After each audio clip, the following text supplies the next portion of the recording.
नमस्कार दोस्तों, एग्जाम मित्र में एक बार फिर से आपका स्वागत है। आशा करता हूँ आप सभी अच्छे होंगे। तो दोस्तों, इस वीडियो में हम बात करेंगे AIIMS BSc nursing and paramedical के बारे में। इसमें मिनिमम क्वालिफाइंग स्कोर कितना आपको चाहिए होगा जो आपको एलिजिबल करेगा कि ओपन राउंड तक की काउंसलिंग में आप पार्टिसिपेट कर सकते हैं।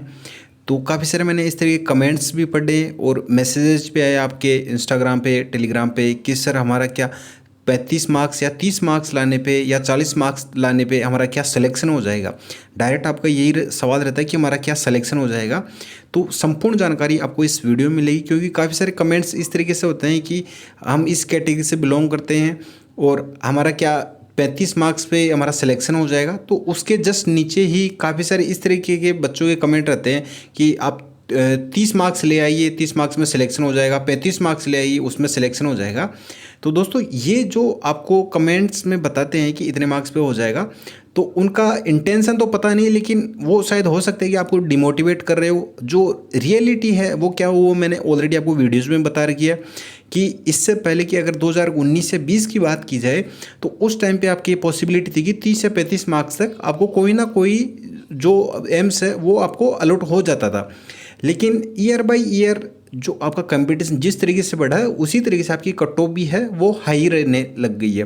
तो इस बार 2022 सेशन के लिए एम्स ने बीएससी नर्सिंग और पैरामेडिकल दोनों कोर्सेज की बात कर रहा हूँ, तो उसमें आपका क्वालिफाइंग स्कोर है वो निर्धारित कर दिया है। अब जो क्वालिफाइंग स्कोर आपका निर्धारित किया है, तो इसका मतलब ये नहीं है कि आप इतना स्कोर लाने पे आपका सिलेक्शन हो जाएगा। सिलेक्शन नहीं होगा, आप एलिजिबल हो जाएंगे ओपन राउंड काउंसलिंग तक पार्टिसिपेट करने के लिए। फर्स्ट राउंड और सेकेंड राउंड काउंसलिंग पार्टिसिपेट कौन करेगा? जिनका मेरिट लिस्ट में नाम आएगा। मेरिट लिस्ट में किन कैंडिडेट का नाम आएगा? टोटल नंबर ऑफ सीट्स के 4 गुना कैंडिडेट का मेरिट लिस्ट में नाम आएगा। तो वो तो फर्स्ट राउंड और सेकेंड राउंड काउंसलिंग में पार्टिसिपेट कर सकते हैं। अब ओपन राउंड में अगर सीट वैकेंट रहती है तो उसमें जो इनके द्वारा क्वालिफाइंग स्कोर निर्धारित किया गया है वो और जिनका मेरिट लिस्ट में नाम आया है, सारे कैंडिडेट एलिजिबल होते हैं कि वो ओपन राउंड में पार्टिसिपेट कर सकते हैं और अपनी काउंसलिंग वो करवा सकते हैं। तो अब आपके मिनिमम क्वालिफाइंग स्कोर की बात की जाए, मैं कैटेगरी वाइज बता रहा हूँ आपको। यहाँ पे देख सकते हैं जो क्वालिफाइंग स्कोर है आपका जनरल और ईडब्ल्यूएस कैटेगरी के लिए, ये आपका 50% आपका ज़रूरी है। इतना तो आपको लाना ही होगा। अब इसका ये मतलब नहीं है जैसे कि बीएससी नर्सिंग का 100 मार्क्स का होगा तो इसमें 50 मार्क्स तो यूआर और ईडब्ल्यूएस कैटेगरी वालों को लाने ही होंगे, ये तो ज़रूरी है। इससे अबव लाते हो तो शायद हो सकता है कि आपका मेरिट लिस्ट में नाम आए जो 4 गुना कैंडिडेट हो। अब वो कितने मार्क्स पे आएगा वो डिपेंड करेगा कि जो नंबर ऑफ कैंडिडेट कितने पार्टिसिपेट कर रहे हैं, पेपर लेवल कैसा है और साथ ही उनका स्कोर कितना बन रहा है।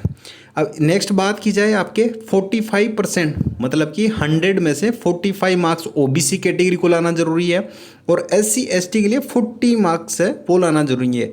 ये आपके बीएससी नर्सिंग के लिए। अब इसको परसेंटेज में पैरामेडिकल वाले भी कैलकुलेट कर सकते हैं। अब आपको इस तरीके से समझ में आएगा कि सपोज दैट कि आपके 60+ मार्क्स हैं वो आपके जो 4 गुना कैंडिडेट उनके आ रहे हैं। तो अब आप खुद बताइए, अगर किसी कैंडिडेट के 55 मार्क्स आ रहे हैं तो वो क्या फर्स्ट राउंड और सेकंड राउंड में जा पाएगा? नहीं जा पाएगा। वो 55 मार्क्स वाला 60+ वाले जो कैंडिडेट हैं वो 4 गुना जो लिस्ट आएगी मेरिट लिस्ट, उसमें उनका नाम रहेगा, वो केवल पार्टिसिपेट कर सकते। लेकिन इसका मतलब ये नहीं कि उनका भी सिलेक्शन होगा। सिलेक्शन होगा मेरिट बेस पे, जिनका स्कोर अच्छा रहेगा सिलेक्शन केवल उन्हीं का ही हो पाएगा। तो आपको इस तरह कमेंट्स देखने को मिलेंगे कि 30 मार्क्स पे 35 पे आपको सिलेक्शन मिल जाएगा। डायरेक्ट सिलेक्शन की बात की जाती है, वहाँ पे ये नहीं कहा जाता है कि आपका है वो चांसेस है, चांसेस नहीं डायरेक्ट सिलेक्शन की। तो ये क्वालिफाइंग स्कोर आप इसको अच्छे से समझ लीजिए। मैंने आपको पहले भी वीडियोज़ में भी समझाया है और काफ़ी सारे बच्चे इस चीज़ को समझ ही नहीं पाते हैं कि ये तो आपको स्कोर है वो करना ही होगा, ये क्वालिफाइंग स्कोर है। अब इसके अलावा मैंने आपको एक्सपेक्टेड कट ऑफ से रिलेटेड भी वीडियोस आपको प्रोवाइड करवा रखे हैं। तो उसमें 1-2 बच्चे इस तरीके के थे जो इस तरह के कमेंट आए थे कि सर आपने जो कट ऑफ है वो काफ़ी हाई बताई है। मैं एग्जांपल देके बताता हूँ। जो एम्स बीएससी नर्सिंग या पैरामेडिकल के, तो अगर बीएससी नर्सिंग की बात की जाए उसमें आपके अगर एक औसत लाखों की संख्या में फॉर्म फिल किए जाते हैं तो आप मान के चलिए कि 1 लाख फॉर्म है वो फिल किए गए हैं। सीट कितनी है आपकी बीएससी नर्सिंग में? 941।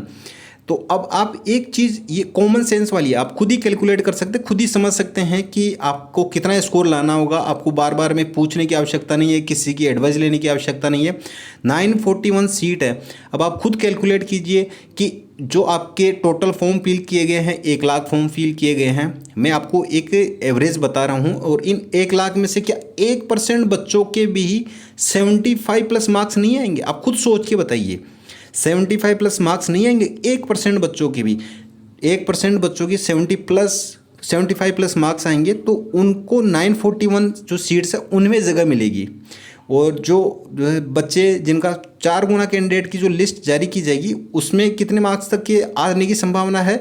तो उनके 60 प्लस जो मार्क्स है आने की संभावना है। मैंने ऑलरेडी आपको डिटेल में एक वीडियो प्रोवाइड करवा रखा है।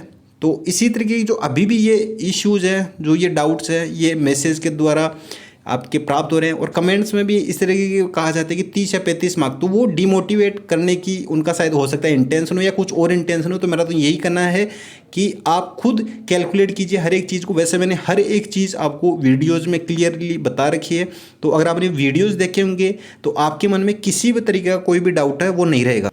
तो ये मैंने आपको एक आइडिया बताया है कि आप किसी के बहकावे में नहीं आए।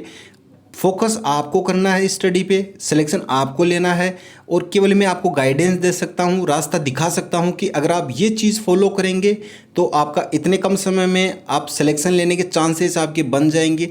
बाकी डिपेंड आपके एफर्ट पे करेगा कि आप कितना एफर्ट दे पाते हैं। ईयर बाय ईयर अगर बात की जाए तो कंपटीशन काफ़ी टफ ही होता जा रहा है, ईजी नहीं हुआ है। और प्रीवियस ईयर की बात की जाए तो कोई भी क्वालिफाइंग स्कोर नहीं था, इस बार क्वालिफाइंग स्कोर मस्ट है ये। तो अगर बात की जाए फर्स्ट राउंड और सेकेंड राउंड में, तो वो पार्टिसिपेट करेंगे जिनका मेरिट लिस्ट में नाम आएगा। ओपन राउंड में कौन पार्टिसिपेट कर पाएंगे? तो सभी कैंडिडेट कर पाएंगे जो इस स्कोर को पार कर पा रहे हैं, वो सभी कैंडिडेट। लेकिन आपको ओपन राउंड तक जाना ही नहीं है, क्योंकि ओपन राउंड में आपकी फिर वही परेशानी रहेगी। 25,000 रुपये आपको सिक्योरिटी मनी है वो डिपॉजिट करवानी रहेगी। बीएससी नर्सिंग वालों को 5,000 रुपये जमा करवानी रहेगी। पैरामेडिकल वाले कैंडिडेट को सीट अलॉट नहीं होगी तो फिर आपको वेट करना रहेगा, रिफंड हो जाती है। लेकिन आपको ओपन राउंड तक तो सोचना नहीं है, आपको इतना अच्छा स्कोर करना है कि आपका फर्स्ट राउंड या सेकेंड राउंड में ही आपको आपके मन मुताबिक एम्स है वो आपको अलॉट हो जाए। तो आपको अपना जो सिलेबस है वो कंप्लीट करना है और अच्छे से पूरा एफर्ट डालना है। और सबसे जो इम्पोर्टेंट चीज़ है कि आपको नेगेटिव मार्किंग से बचनी है, क्योंकि नेगेटिव मार्किंग है आपका स्कोर कम कर देगा। तो अब आप खुद कैलकुलेट कर सकते हैं, सारी चीज़ें मैंने आपके सामने रख दी है।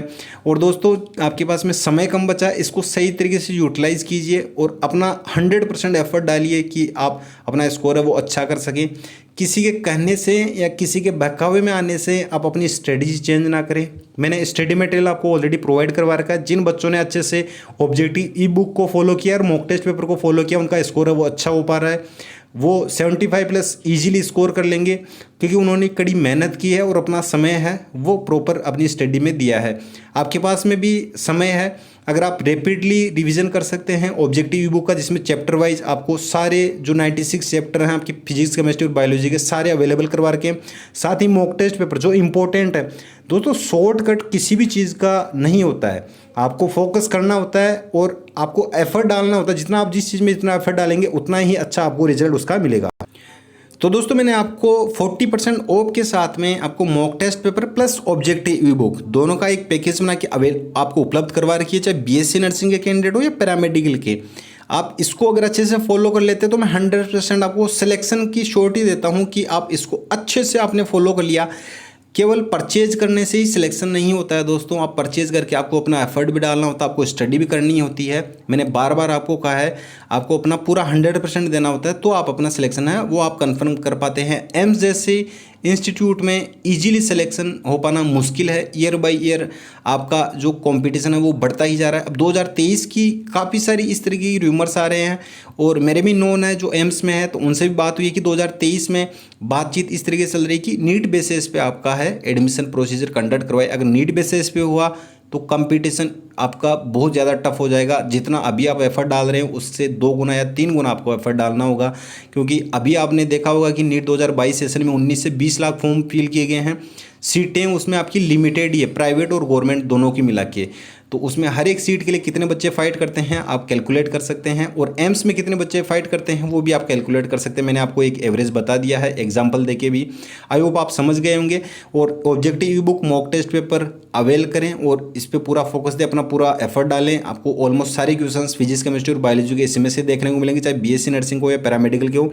अवेल करने की प्रोसेस दोस्तों आपको मैंने ऑलरेडी बता रखी है। डिस्क्रिप्शन बॉक्स में हिंदी मीडियम कैंडिडेट के लिए भी लिंक अवेलेबल करवा रखा है, इंग्लिश मीडियम कैंडिडेट के लिए भी। तो आपको सिंपली बाय नाउ पे क्लिक करना है, लिंक पे क्लिक करके जैसे बाय नाउ पे क्लिक करेंगे इस तरीके से इंटरफेस आएगा। इसमें अपना नाम फिल करना है, अपनी एक्टिव ईमेल आईडी, अपनी कॉन्टैक्ट डिटेल्स, फिर आपको नेक्स्ट पे क्लिक करना है। जैसे नेक्स्ट पे करेंगे पेमेंट के लिए पूछा जाएगा, फोन पे, Paytm, debit card, credit card, net banking जो मोड उसे पेमेंट कर सकते हैं। पेमेंट कन्फर्मेशन के बाद में डाउनलोड फाइल का ऑप्शन आएगा, वहाँ से आप अपनी फाइल को डाउनलोड कर सकते हैं। वहाँ से नहीं कर पाते हैं तो जो ईमेल आईडी यहाँ पे आपने दी है इस ईमेल पे भी आपको एक पेमेंट कन्फर्मेशन के बाद में डाउनलोड फाइल का लिंक सेंड किया जाता है, तो वहाँ से भी आप डाउनलोड कर सकते हैं। उस फाइल के फर्स्ट पेज में आपको सारे मॉक टेस्ट पेपर के लिंक दिए गए हैं। सेकंड पेज से आपकी जो ऑब्जेक्टिव ई बुक है वो आपकी स्टार्ट हो जाती है, जिसमें आपके biology, chemistry, physics chapter wise सारे क्वेश्चन उसमें कंपाइल किए गए हैं। तीनों लेवल उसमें आपको क्वेश्चन मिलेंगे, इजी, मीडियम, डिफिकल्ट, तीनों लेवल के। तो उनके माध्यम से आप रैपिडली अपना रिवीजन कर सकते हैं।